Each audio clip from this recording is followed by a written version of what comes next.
Ito po, merong pH. Ang pH po, lalo na po pagka lettuce, ang advisable is nasa 5.5 hanggang 6.5. 5.5 hanggang 6.5.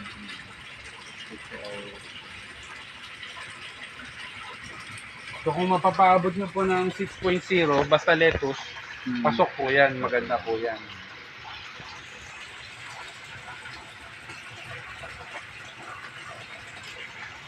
Anong hinahalo mo para maano yung pH? pH na yan para makuha. Meron po akong pH down at saka pH up para malaro ko yung pH ng tubig. Ang pH naman po niyan, ang role niyan is for absorption. Pagka hindi tama yung pH ng tubig nyo, yung lettuce nyo hindi makaka-absorb ng nutrients kahit tama yung nutrients nyo, solution nyo. Ito po yung pH nasa 5.8. Pasok po yan. Kasi 5.5 to 6.5. Yan po yung sa pH, di ba? Pupunta na naman po tayo ngayon sa ppm. ppm yan na yung Ang ppm po is parts per million. Ibig sabihin po, ito po is yung kung gaano karaming nutrients meron yung tubig nyo.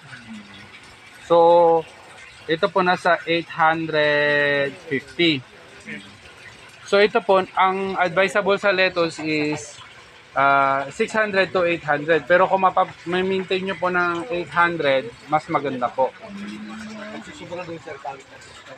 Kung susobra ng konti, walang problema. Wag lang aabot ng 1,500, mga o kaya 2,000 na yung ppm nyo. Mamamatay na yung tanim nyo yun, maluluto yung tanim nyo.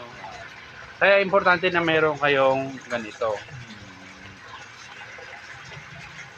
Ngayon, kung wala kayong ganito, pwede pa rin kayong mag-grow.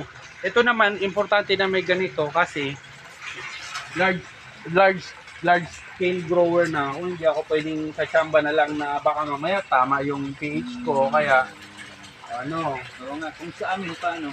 kung sa inyo na hindi pa kayo, kahit wala kayong ganito, pwede pa rin kayong mag-grow.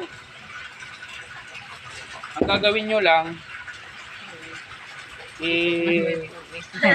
i-measure nyo lang yung pagtimpla ng nutrient solution. Oo. So, accurate naman yun. Kagaya ng sinabi ko kanina, yung nutrient solution, iba-ibang brand ng nutrient solution, iba-iba rin yung kailangan. Oo. So, ang nutrient solution, ito, ang gamit ko kasi ay 1 liter is equivalent of 2 ml ng A at saka 2 ml ng B nutrient solution. So, ipapakita ko kung ano yung nutrient solution ko. Recommended ni Katanim Marvin Biesa. So, ang pangalan po niyan, kung gusto nyong orderin sa Lazada, ay Kiss Powder. Kiss powder talaga? Kiss Powder ni Katanim Marvin Biesa. So, marami na po akong nasubukan na mga nutrient solution. So, nakikinig po ako sa mga advisor ko doon sa ibang mga channel, sa mga growers. Isa po to sa mga recommended niya. So, kung konti lang ho ang kailangan nyo, kunyari, ganyan, bote-bote lang, pwede naman rin kayong bumili sa akin. Pwede pala eh. Yun ang maganda. Malapit-lapit. Hindi na kayo magtitimpla. Hindi na kayo mahihirapan, maglalagay na lang kayo. Magkano? Ialamin ko pa po kung gaano karami yung magagawa ko. Hindi ko kayo tatagain kasi kapwa ko kayo growers eh. Sisimula pa lang. So parehas siya na Kiss Powder, dalawa. A and B, kumbaga. Apo. Ang Kiss Powder is ito lang. Ito po ay NPK. Na-complete. Oo, NPK Tapos ito namang puti is calcium nitrate. Yung mauna, di ba? Dapat ano? Hindi ko kahit saan ang unahin nyo. Kahit ito po, kaya ito. Ayun din sa Ilagay nyo sa water. Calcium din yun, sabi mo. Ito po pang buffer. Oo. Pang buffer. Pero po, buo yun ang ilalagay mo. Ito po kasi diluted na.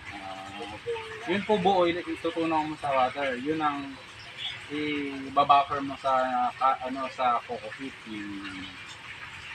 Ito po, ito na yung hinahalo sa tubig mismo. So, ano po ang ratio nito para makabuo kayo ng kagaya dyan sa reservoir ko? Kapag full strength, ang ratio po nito ay 2 ml per 1 liter. Oo. Kunti lang. Ito ho, kung 2 ml per ito baka mamaya mga 6 na buwan, Hindi pa hindi nyo pa maubos. maubos to kung maliit lang kayo. Oo. Hindi siya na sisira. Hindi yung Expire. nasisira, basta wag lang siya makontaminate. Meaning, ito pong dalawa na to ay magkaaway, hindi ho nyo siya pwedeng ipagsama. Kunyari ho, ito mapatakan dito, yan masisira na siya. O kaya ito naman, mapatak mo dito, masisira Hindi siya na to. pwede Hindi siya pwedeng ma-mix. Hindi sa araw. Dapat Bawal po i-expose sa araw. dapat ano lang siya sa loob ng bahay. Opo. Dapat po sa hindi naaarawan. Pero kung dadalhin nyo sa greenhouse, magbubuhos lang kayo, tapos babalik nyo na, walang problema. Oo. So, paano po pag-mix nito? Pwede yung kumuha muna kayo ng solution A, 2 ml, lalagay nyo doon sa 1 liter of water, tapos, ang gagawin nyo, hahaluin nyo muna yon. Oo, Hahaluin. bago nyo ilalagay itong solution B. Lalagay kayo uli ng 2 ml, ilalagay mo ulit doon sa 1 liter of water, tapos, i-mekos-mekos nyo lang. So pagka na-mix nyo na yon, ready na po ang inyong full strength. Yun yung ganyan po kagaya sa reserve ako. Ngayon, na-mention ko po na merong half strength.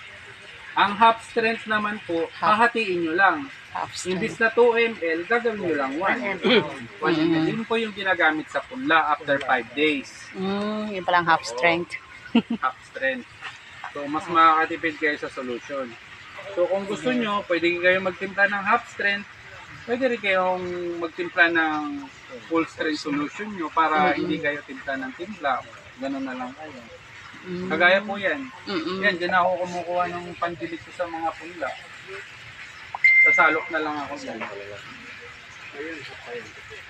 Full strength po yan. Kasi Naka-full po na yan siya. yung dumadali sa NFT ko ngayon. Ano yan? Kukunin niya yung video sa tanke. Diadaan sa ano. So, ang system ko po, ito po meron akong pump, di ba? Oo. Pump na to, dire-diretso po yan dito, papunta doon sa pinakadulo. Ito po.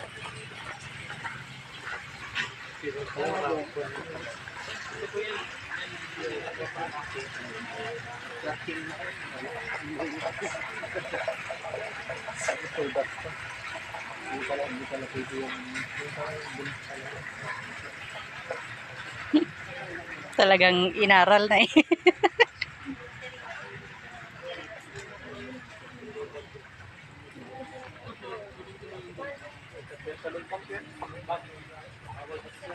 Maliit naman yan, ibang aquarium.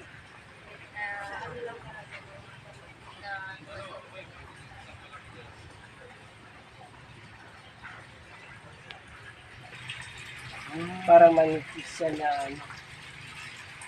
Yung paano nakatulog na yun? Talagang sa Hindi, parang ganito na rin. ganito rin. Kagaya Parang ganito rin. Pero hindi siya, Ito na rin yung panghalo ko. hindi siya, wala siya Baka hindi na ako maghahalo yan. Kung gusto nyo ng ganito ang system, pwede ko rin kayong turuan kung paano. Kasi yun, Kasi pagka naubos ito yung tubig ko, ang ginagawa ko, magdadagdag lang ako.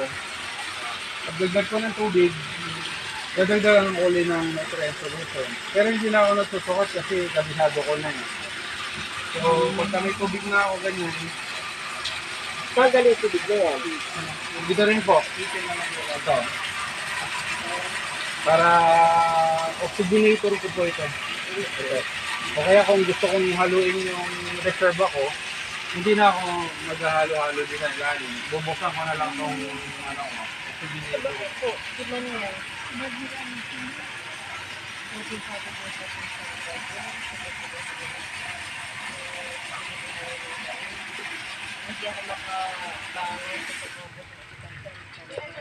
Templado na. Oh, ito galing din yan sa pump. Oxygenator ko lang ito. Ilaw ka, bakit kailangan ilawan sa gabi? Kasi hindi, ayan po pala, importante sa full sunlight. Ang problema ko may nakaharang na building sa harap ko. Kaya sa gabi, nagko-compensate ako ng low light.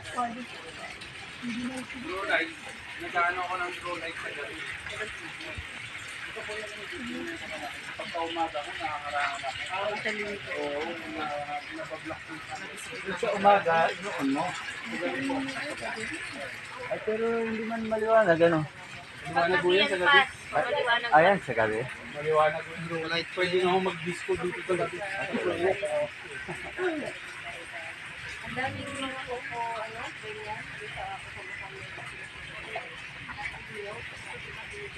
Ang magiging ano namin kasi, Sir Archie, walang cash out.